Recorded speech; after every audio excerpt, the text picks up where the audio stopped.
केवल 5 बेलपत्र शंकर भगवान को समर्पित कर देने पर शंकर जी ये जान जाते हैं कि मेरे अकेले को नहीं दिए, पूरी पंचायत को दिए। गणेश, विष्णु, दुर्गा, शिव और सूर्य, ये 5 बेलपत्र जब हम शिव को देते हैं तो पूरी पंचायत को समर्पित हो जाता है। 3 बेलपत्र हम शंकर को भगवान को देते हैं तो ब्रह्मा, विष्णु, महेश को प्राप्त हो जाते हैं।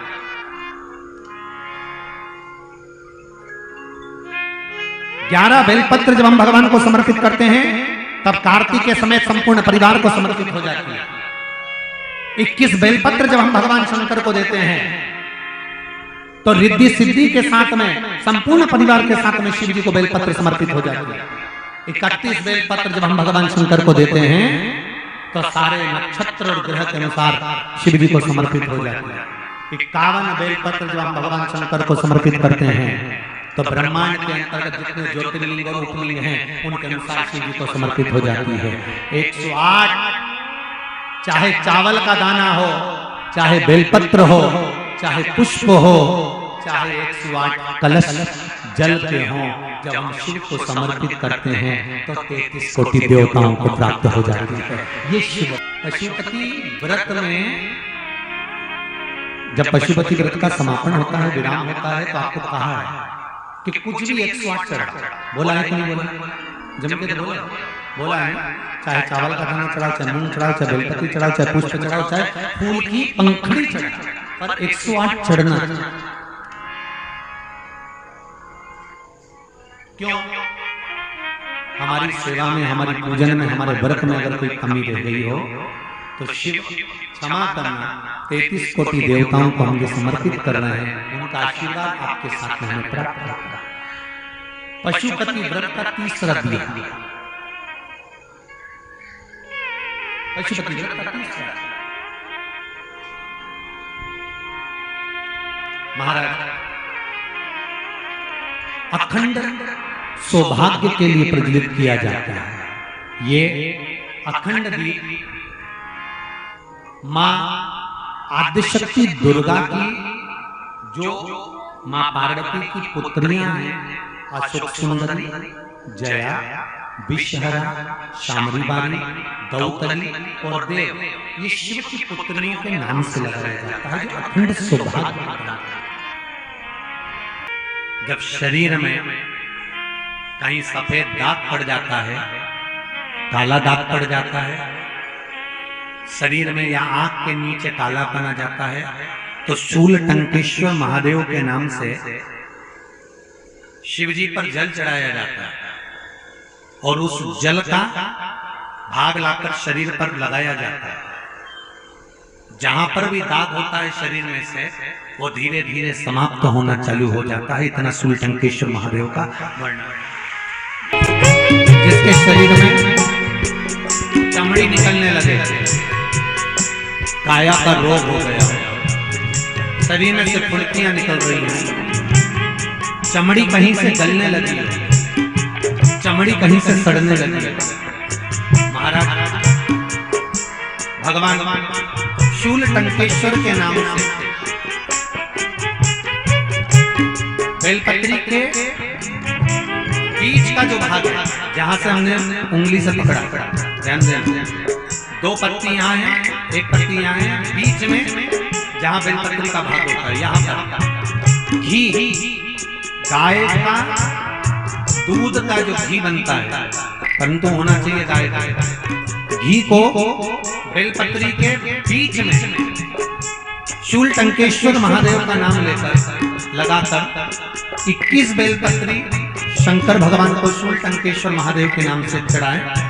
उसी घी को वापिस में से निकाल कर लेकर जाएं और उसको कटोरी में रखकर जहां चमड़ी गल रही हो, सड़ रही हो, या शरीर में कहीं फुरकड़ियां निकल रही हो, चर्म रोग हो गया हो, उस स्थान पर गाय का घी, शूल टंकेश्वर महादेव की चढ़ी हुई बेलपत्री का घी लगाना चालू कर दें। 8 दिन में आराम लगना प्रारंभ हो जाता है। शूल टंकेश्वर, यदि गर्भस्थ बच्चा, गर्भ में बच्चा आता है, 3 महीना 4 महीने तक गर्भ घेरता है और गर्भ समाप्त हो जाता हो, नारी का पूरा गर्भ नहीं रहता हो 9 महीना 10 महीने का, अगर बार बार गर्भ शांत हो रहा है, बार बार गर्भ गिर रहा है, तो महाराज धतूरा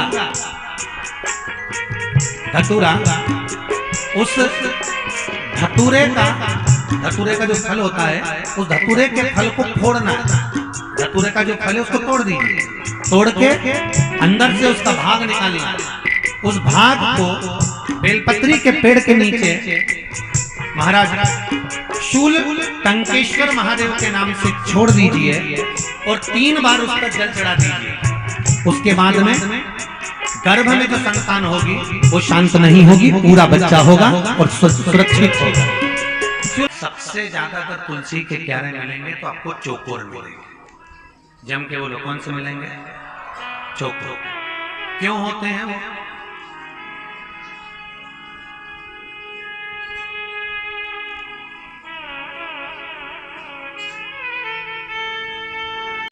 कि चौकोर जो तुलसी का क्यारा होता है, इसमें पितरों का, कुल देवता का, कुल देवी का, कुल के जितने भी हमारे पूर्वज होते हैं उनका स्थान चौकोर तुलसी के क्यारे में बना हुआ होता है। अपने आप उसको बनाने की जरूरत नहीं पड़ती। जब हम तुलसी के क्यारे में दिया लगाते हैं, तुलसी के क्यारे के पास में दीपक रखते हैं, तो वो दिया केवल तुलसी को नहीं लगता, कुल देवी देवता, पितृदेव, आहुदेव, वासुदेव सबको पहुंचे। अब जरा देखिए हमारा सनातन धर्म देखिए कितना प्रबल होगा। एक चौकोर तुलसी के क्यारे से किस किस चीज की फल की प्राप्ति हो सकती है, यहां तक स्कंद पुराण कहती है हमारे।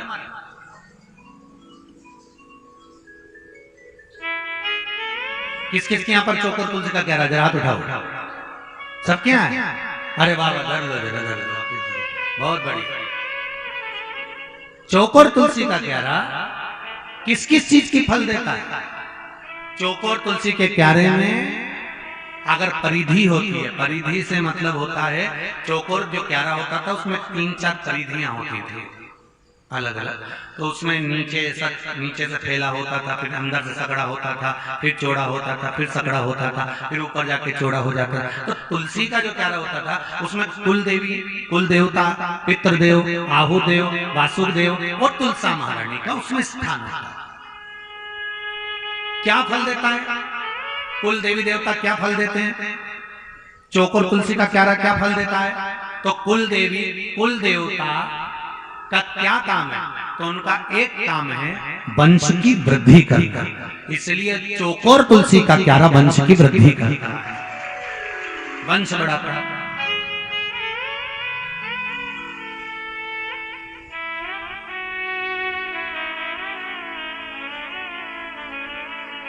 अगर चौकोर तुलसी के क्यारे में बहू विवाह कर आई, बेटी अगर विवाह कर आई ससुराल में, और ससुराल में आने के बाद उसने एक नियम ले लिया कि मुझे तुलसी के क्यारे में जल डालना है, घी का दिया लगाना है, दीप लगाना है, तो उसके घर में कभी वंश की कमी नहीं हो सकती, वंश बढ़ेगा ही, चाहे वर देना पड़ेगा। स्वयं यशोदा जी का चरित्र कहता है, स्वयं यशोदा जी का चरित्र, यशोदा जी की माता जी, माता यशोदा की मां पाटला देवी,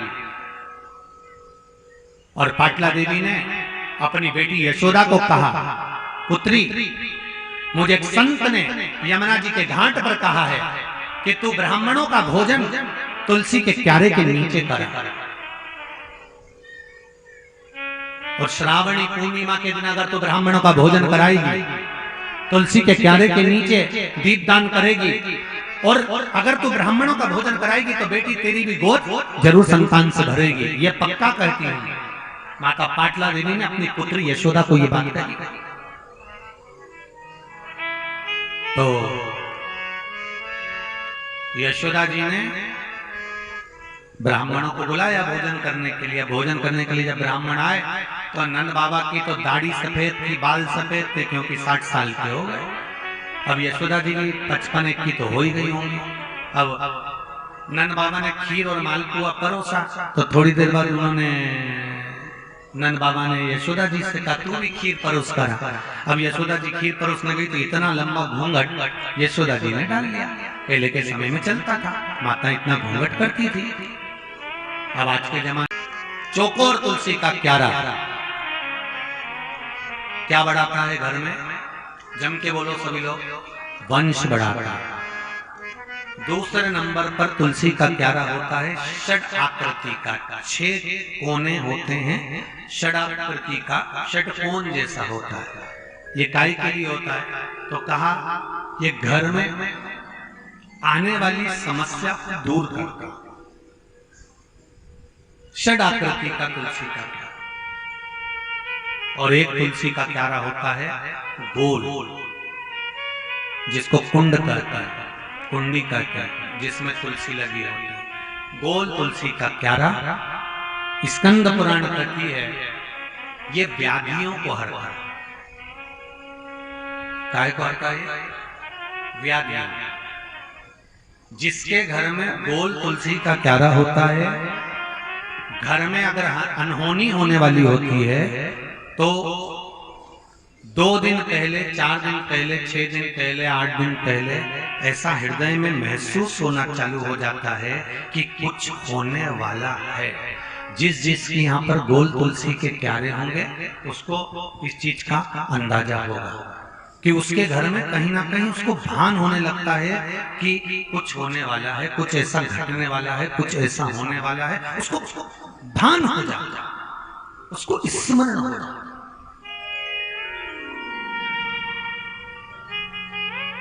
अब उसको लगता है कि ये कैसे मालूम पड़ता होगा, कैसे मालूम हो जाता होगा कि कुछ घटना घटने वाली है, कुछ होने वाला है। तो वो गोल जो तुलसी का क्या है वो व्याधि को है।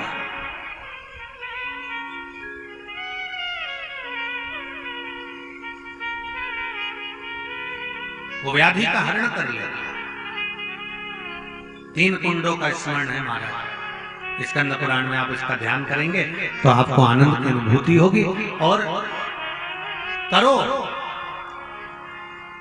तुलसा जी का स्मरण किया था। स्वयं माता यशोदा जी ने ब्राह्मण भोज कराया था, इतना घूंघट रखा। खीर परोसने के लिए गई, ब्राह्मणों ने देखा नंद बाबा की दाढ़ी सफेद है, बाल सफेद हैं, ये तो घूंघट इतना लंबा करी है, ऐसा लगता है नंद बाबा के छोरे की बहू है। अब उनको क्या मालूम था कि नंद बाबा की ही धर्म पत्नी है। उनको तो लग रहा है कि बहू है नंद बाबा की, क्योंकि नंद बाबा की बाल सफेद, दाढ़ी सफेद, तो उनको तो बहू लग रही। अब इनको लगा कि बहू है, तो इन्होंने देखा कि इनके घर में कोई बच्चा नहीं है, तो सारे ब्राह्मणों ने भोजन करते करते आशीर्वाद दे दिया, पुत्र भव। जैसे ही कहा पुत्र भव, यशोदा जी ने पल्लू करा ऊंचा। जैसे घूंघट ऊंचा करा तो यशोदा जी के बाल भी सफेद थे। इतने में सारे संत ब्राह्मण एक दूसरे को कोनी मार के बोले ये भी डोकरी है। आशीर्वाद गड़बड़ हो गया। नंद बाबा की पत्नी है, अपन समझे थे बहू है। अब इनके घर में छोरा छोरी कहां से आएगा? ये 60 गई, ये 55 की संतान कहां से होगी?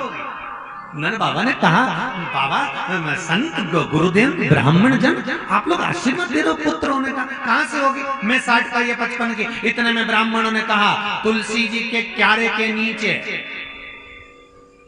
हम भोजन कर रहे हैं, श्रावण का महीना की श्रावणी है, हम अगर कहते हैं कि पुत्र होगा, मतलब ब्राह्मण अगर भोजन करते करते वर दे देता है तो देवताओं को भी उसको स्वीकार कर कर वर पूरा करना पड़ता ही है। वर पूरा करना ही पड़ता है। इसलिए ब्राह्मण जब भोजन करे तब आपको ज्यादा बात नहीं करना चाहिए, पर आपकी आदत